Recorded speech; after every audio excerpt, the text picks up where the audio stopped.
커피 스탠드에서 오후 근무를 하던 딸 사만다는 그날 끝내 집으로 돌아오지 않았습니다. CCTV 영상을 정밀 분석한 결과 그날 새벽 혼자 근무하고 있던 사만다가 한 남성에 의해 저항할 틈도 없이 납치되는 장면이 고스란히 담겨 있었습니다. 이 영상은 그녀가 마지막으로 포착된 생존의 기록이었습니다. 제임스는 이혼 후 홀로 키워온 세상에서 단 하나뿐인 가족인 딸을 찾아달라며 눈물로 호소했습니다. I don't know if my daughter's being fed, taken care of, if she's still alive, if she's getting any sleep. Please help find my daughter. And what should they look for specifically? Ice fishing spot. Was it a hole that you cut or was the hole there? No, it was a hole I cut. You'll see it. You'll see where the hole was probably. So you killed her? Yes.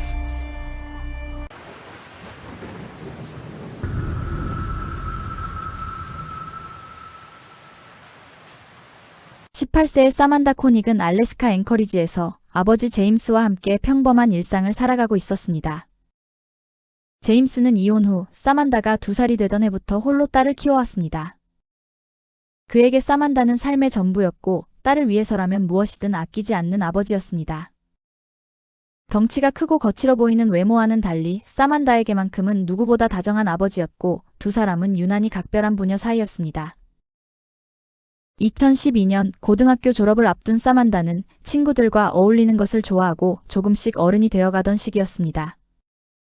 제임스는 언제나 사만다의 행복을 최우선으로 생각했고 그녀의 남자친구 듀안이 집에서 함께 지내는 것 또한 흔쾌히 허락했습니다. 사만다는 수의사가 되는 꿈을 가지고 있었습니다. 아버지는 그 꿈을 응원하며 물심양면으로 도와주었고 사만다는 자신의 미래를 위해 차근차근 돈을 모으고 있었습니다. 그녀는 얼마 전 커먼 그라운즈라는 작은 드라이브스루 커피 스탠드에서 바리스타로 일을 시작했습니다. 그리고 2012년 2월 1일 저녁 그날은 혼자 야간 근무를 맡고 있었습니다. 남자친구 듀안은 사만다의 퇴근 시간에 맞춰서 그녀를 데리러 와서 함께 집으로 가기로 되어 있었습니다. 그가 저녁 8시 30분에 커피 스탠드에 도착했을 때 불은 꺼져 있었으며 안에는 아무도 없었습니다. 그는 사만다의 휴대전화로 여러 차례 전화를 걸어보지만 연결되지 않습니다. 자신이 늦었기 때문에 듀안은 사만다가 누군가의 차를 얻어 타고 집으로 돌아갔을 것이라 생각합니다. 아무리 기다려도 사만다는 집에 오지 않았고 듀안과 제임스는 깊은 걱정에 빠지게 됩니다. 밤 11시 30분 사만다가 사라진 지 약 3시간이 흐른 뒤 듀안은 마침내 사만다에게서 문자 메시지를 받습니다. 네가 한 짓을 알고 있어. 생각할 시간이 필요해서 며칠 동안 친구들이랑 지낼 거야. 아빠한테는 잘 말해줘. 아무리 곱씹어봐도 자신이 무엇을 잘못했는지 전혀 이해할 수 없었기 때문에 너무 혼란스러웠습니다. 그는 이 메시지를 곧바로 사만다의 아버지 제임스에게 보여주었습니다. 문자를 확인한 제임스는 단번에 이건 사만다가 보낸 문자가 아니야 라고 말합니다. 그날 새벽 3시 듀안은 잠을 이루지 못한 채 집 앞 현관에 앉아 사만다를 기다리고 있었습니다. 그때 어둠 속에서 누군가 그의 트럭을 뒤지고 있는 수상한 형체를 발견합니다. 듀안은 소리를 지르며 그쪽으로 달려갔고 소리를 들은 제임스도 집에서 나왔지만 그 형체는 흔적도 없이 사라졌습니다. 다음 날인 2월 2일 오후 12시 39분 제임스는 마침내 경찰에 실종 신고를 했고 경찰은 즉시 사건 현장인 커피숍으로 출동했습니다. 911, what is the location of the emergency? I am at Common Grounds Espresso on Old Stewart and Tudor. My daughter works at the Common Grounds Espresso. She's been missing since she got off work last night. What's your daughter's name? Samantha Tesla Koenig. That officer's on your way. 경찰이 커피 스탠드에 도착했을 때 제임스와 듀안은 그곳에서 기다리고 있었습니다. 그리고 낮 근무를 하고 있던 바리스타는 처음에 출근했을 때 상황을 이렇게 설명합니다. It basically looked like someone just literally walked out of their shift. I started kind of noticing a little bit more things. I looked in my register, looked for the money that goes in my register. It was gone. Then I looked in our deposit bags. They were all gone. 몸싸움이나 저항의 흔적은 전혀 발견되지 않았기 때문에 경찰은 처음에는 사만다가 다른 남자가 생겨 자발적으로 떠났을 가능성도 염두에 두고 수사를 시작합니다. 하지만 보안 영상이 확보되면서 사건의 성격은 완전히 달라집니다. 오후 8시가 퇴근 시간이었지만 가게 문을 닫지 않은 채 남자친구가 오기를 기다리며 정리를 하고 있었습니다. 오후 8시 15분 한 남성이 걸어와 드라이브스루 창구 앞에 섭니다. 그는 커피를 주문했고 사만다는 그와 대화를 나누며 커피를 만들고 있었습니다. 그러던 순간 그녀는 창구 쪽을 바라보며 갑자기 움찔하더니 뒤로 물러섭니다. 그리고 두 손을 천천히 들어 올립니다.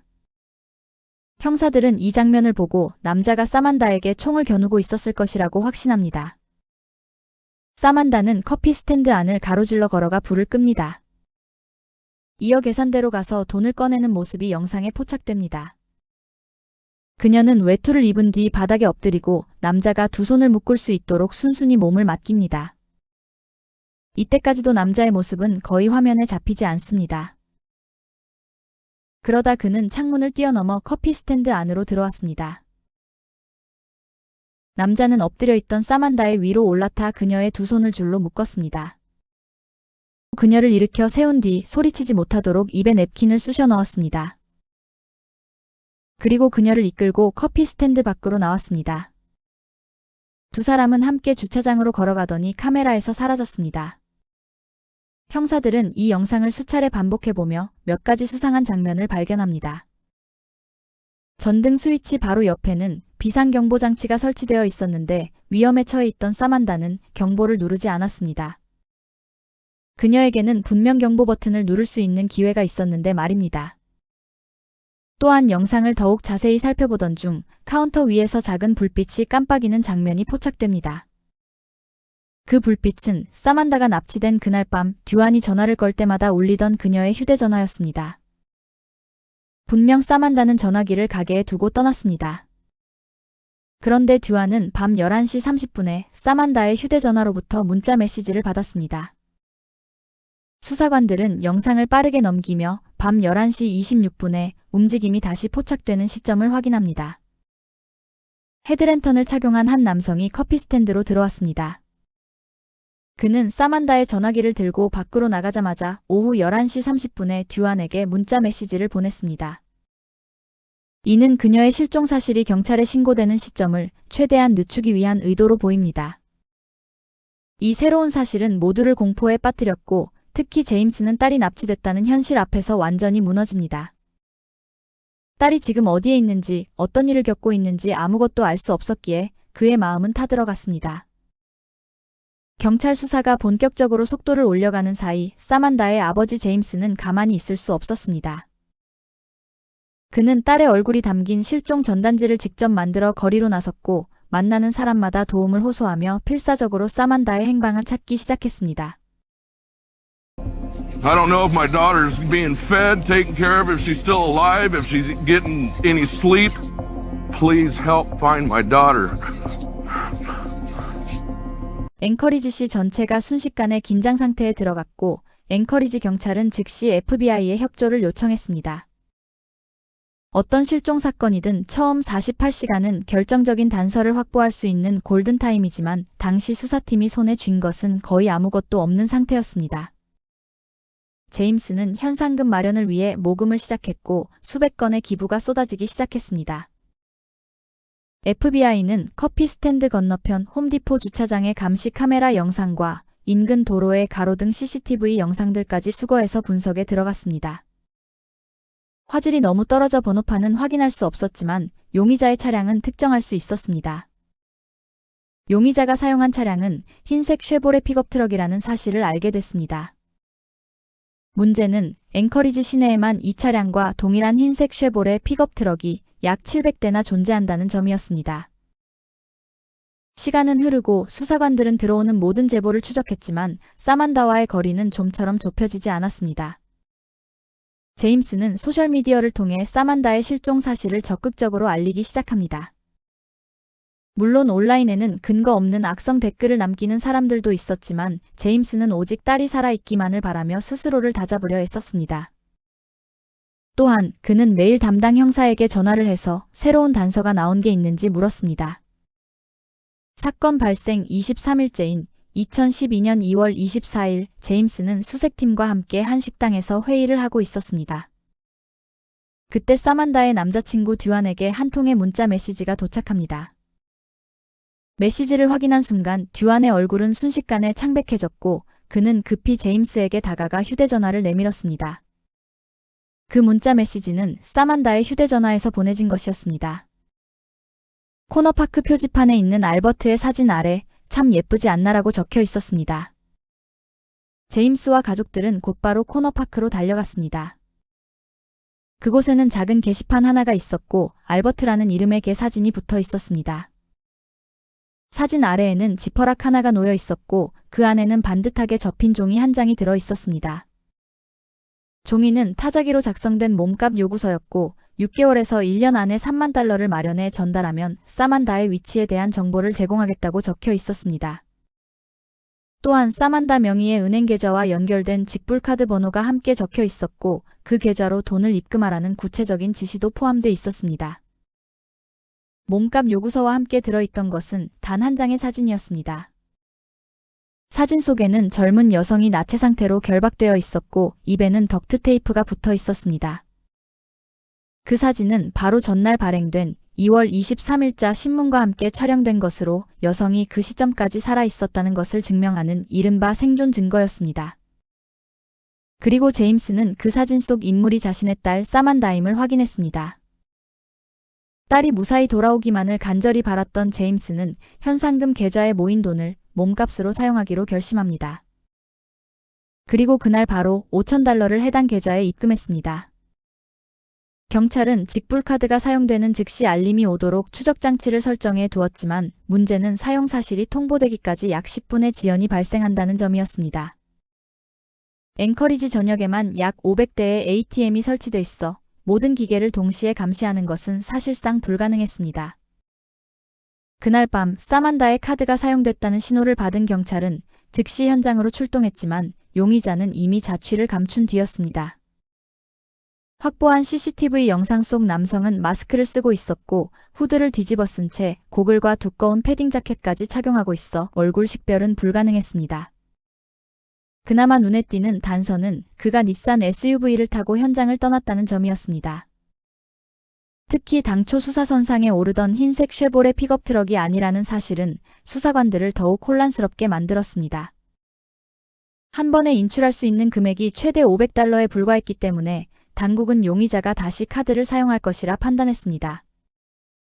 이에 FBI는 지원을 요청하고 앵커리지 전역의 ATM에 요원들을 배치했습니다. 하지만 다음 인출 장소는 전혀 예상 밖이었습니다. 3월 7일 무려 4,000km 이상 떨어진 애리조나주 윌콕스에서 카드 사용 기록이 포착된 것입니다. FBI는 즉시 애리조나 당국에 연락했지만 역시 10분의 지연으로 용의자는 이미 현장을 벗어난 뒤였습니다. 확보된 ATM 영상에는 동일한 남성이 여전히 철저히 신분을 숨긴 채 등장했고 이번에는 차량이 흰색 포드 포커스로 바뀌어 있었습니다. 같은 날 뉴멕시코주 로즈버그에서도 또 한 차례 인출이 이어졌고 3월 10일에는 텍사스주 험블에서 그리고 다음 날에는 텍사스주 셰퍼드에서 카드가 다시 사용되었습니다.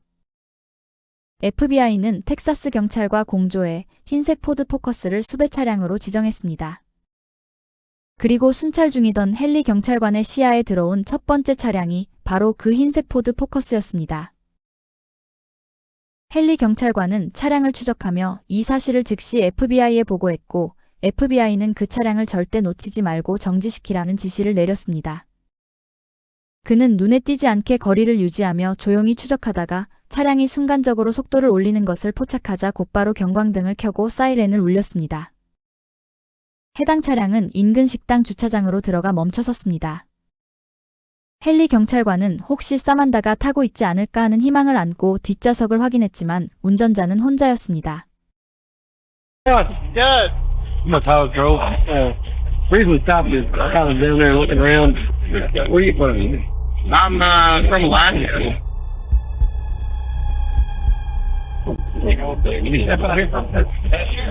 운전면허증을 통해 확인된 그의 이름은 이스라엘 키이스입니다. 텍사스 레인저스와 FBI 요원들이 곧 현장에 도착해 상황을 인계받았습니다. Steve Raven with the Texas Rangers. Okay. How are you? I'm good. Hi. Can we visit with you for a few minutes? Hey, yeah, I mean, I don't know what's going on. They didn't even tell me why I was pulled over. Can I look at your wallet? I gave you my ID. You're I not know. searching anything. Look, you have not given me any information. I've been very open with you. I've been telling you everything. I don't need a search warrant to search the vehicle under the vehicle exception rule on Texas state law. It's just general. How does that work if it's I'm not, with Alaska? listen, I'm not going to debate with you. Okay. Okay? I'm taking whatever action I need to take. 차량의 트렁크를 열었지만 그 안에 사만다는 없었습니다. 그러나 대신 이스라엘이 사만다 납치 사건과 직접적으로 연결되는 결정적 증거들이 발견됩니다. 트렁크 안에 들어있던 회색 후드 티셔츠, 마스크, 장갑, 고글은 ATM 영상 속 인물과 정확히 일치하는 복장이었습니다. 결정적으로 사만다의 휴대전화와 직불카드도 발견되었습니다. We got our guy. Sir, you're under arrest. 알래스카에 있던 수사관들은 이스라엘 키스라는 이름을 확보하자마자 그의 자택에 대한 수색영장을 집행했습니다. 집에 도착하자 가장 먼저 눈에 들어온 것은 흰색 쉐보레 픽업 트럭과 은색 닛산 엑스테라 SUV였습니다. 주택 내부로 진입해 수색을 시작했지만 집안에서는 사만다의 흔적을 찾을 수 없었습니다. 부지 전체를 샅샅이 뒤졌지만 그녀가 그곳에 있었다는 어떠한 증거도 발견되지 않았습니다. 그러던 중 집에서 떨어진 곳에 작은 창고 하나가 발견됩니다. 수사팀은 창고 전체를 트럭에 실어 그대로 앵커리지 FBI 건물로 옮겼습니다. FBI가 이스라엘의 삶을 본격적으로 파헤치기 시작하면서 그는 여자친구와 10살 난 딸이 있다는 사실이 드러납니다. 그는 건설회사를 운영하고 있었고 전과 기록도 전혀 없었습니다. 겉으로 보기에는 그가 이런 끔찍한 범죄를 저지를 인물이라고는 그 누구도 상상하지 못했습니다. 이후 이스라엘은 알래스카로 송환된 뒤 변호사를 통해 자신의 집에서 여러 대의 컴퓨터가 압수되었다는 사실을 전해 듣게 됩니다. FBI가 컴퓨터를 확보한 이상 결정적인 증거가 드러나는 것은 시간 문제라는 사실을 깨달은 이스라엘은 결국 사만다가 어디에 있느냐는 질문에 앵커리지 북쪽 마타누스카 밸리 방향의 한 지역을 가리켰습니다. And what should they look for specifically? Ice fishing spot. Was it a hole that you cut or was the hole there? No, it was a hole I cut. You'll see it. You'll see where the hole was probably. So you killed her. Yes.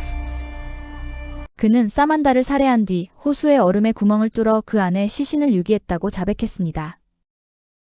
고지어 잠수팀이 이스라엘이 지목한 낚시 구멍으로 투입되었고 그곳에서 사만다의 시신이 발견되었습니다. A lot of people right now I know are just heartbroken. Everyone was rooting for her until the very end. We couldn't believe it. We feel for the family. It's absolutely devastating. 제임스는 딸이 다시는 돌아오지 않는다는 사실에 완전히 무너졌습니다. 그는 손주를 볼 수도 다시 딸을 안아볼 수도 없게 되었습니다. When did you first meet Samantha Coney? Never met her. Never even seen her before. So why did you go to the Common Grounds coffee shop on that night at that time? Because they were open late. 그는 사만다에게 무슨 일이 있었는지를 구체적으로 털어놓기 시작합니다. I had my police scanner on me, and I had it in my ear. 만약 그녀가 경보를 누르면 자신이 바로 알 수 있다고 말하며 누르면 죽이겠다고 협박했습니다. We were going for a little walk. We were only about 100 feet from the coffee stand, maybe 200 feet. And she tried to get away. I tackled her. After that, I was serious. After that, she didn't give me problems. She kept trying to talk to me, and I had to tell her to shut up a few times. 사만다는 살아남기 위해 그에게 인간적으로 다가가려 최선을 다했던 것입니다.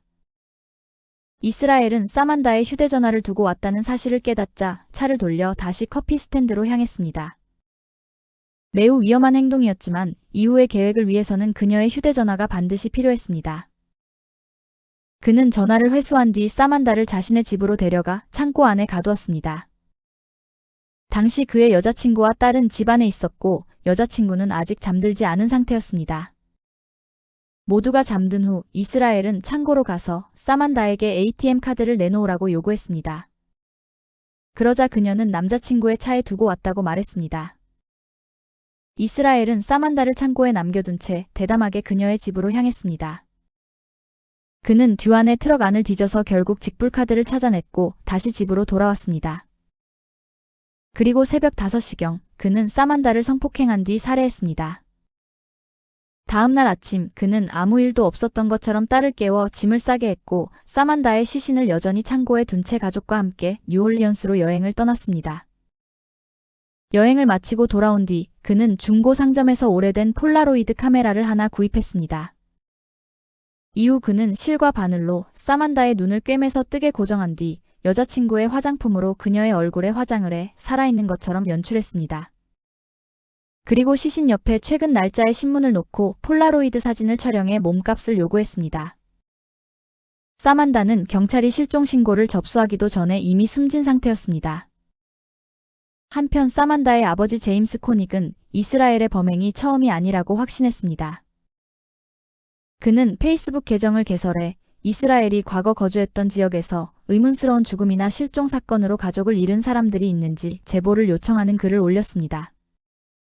제보가 쏟아지기 시작하자 FBI는 전국 각지에서 접수되는 실종 사건 보고로 넘쳐나게 되었고 결국 수사관들은 이스라엘에게 직접 질문을 던지게 됩니다. 수사관들은 이스라엘에게 지금까지 살해한 사람들이 더 있는지를 물었습니다. 자신이 감쪽같이 저지른 완벽한 범행을 자랑하고 싶었던 그는 마치 입이 근질거리는 듯 보였습니다. 그러나 동시에 언젠가 자신의 딸이 이 사실을 알게 될지도 모른다는 두려움에 쉽게 입을 열지 못했습니다. 결국 제임스의 추측은 사실로 드러났습니다. 이스라엘은 연쇄살인범이었고 수년에 걸쳐 범행을 이어온 인물이었습니다. 그는 각 살인을 어떻게 계획했는지 그리고 어떻게 수사망을 피해 다녔는지를 하나하나 설명하기 시작했습니다. 그는 끔찍한 이야기들을 놀랄 만큼 담담한 태도로 풀어놓았고 그 과정에서 묘한 쾌감을 느끼는 듯 보이기도 했습니다. 그는 이른바 킬키트를 여러 지역에 미리 묻어두고 시간이 흐른 뒤 다시 그 장소로 돌아와 범행을 저질렀습니다. 그 안에는 로프, 장갑, 테이프, 케이블 타이 등이 들어있었고 일부에는 총기까지 포함돼 있었습니다. 여행을 매우 좋아했던 이스라엘은 렌터카를 빌려 수천 킬로미터를 운전하곤 했습니다. 그러다가 살인 충동이 밀려오면 완전히 무작위로 대상을 선택하고 범행을 저질렀다고 말했습니다. 그는 범행 도구들의 위치를 마치 자랑하듯 말했지만 수사관들은 그의 모든 피해자들의 신원을 확인하는데 큰 어려움을 겪고 있었습니다. 수사팀은 수일 동안 수십 시간에 걸쳐 그를 신문하며 그의 요구를 대부분 들어주었지만 공식적으로 확보할 수 있었던 이름은 단 3명에 불과했습니다. 버몬트주에서 살해된 빌 커리어와 로레인 커리어 부부, 그리고 뉴욕에서 숨진 데보라 펠드먼이었습니다. 그러던 어느 날 한 TV 뉴스 채널이 다음과 같은 보도를 내놓습니다. Channel 3 news investigation over the last several months has led us to the identity of the man accused of killing the couriers. 자신이 조심스럽게 자백한 범행이 자신의 이름과 함께 언론에 바로 공개되었다는 사실을 알게 된 이스라엘은 그 즉시 입을 닫아버립니다. 그리고 2012년 12월 1일 독방을 확인하던 교도관은 충격적인 장면과 마주하게 됩니다. 연방수감자 이스라엘 키이스는 감방 안에서 숨진 채 발견되었습니다. 수사당국은 이스라엘의 감방에서 발견된 그림들을 근거로 그가 최소 11명을 살해했을 것으로 확신하고 있습니다. 이 11개의 해골 그림은 그가 자신의 피로 직접 그린 것이었습니다. 비록 이스라엘은 수많은 진실을 무덤으로 가져갔지만 피해자 가족들이 언젠가 비로소 진실 앞에 설 수 있도록 수사당국은 오늘도 멈추지 않고 수사를 계속하고 있습니다. 영상 제작에 힘을 보태주실 분들은 구독, 좋아요, 알림 설정 부탁드립니다.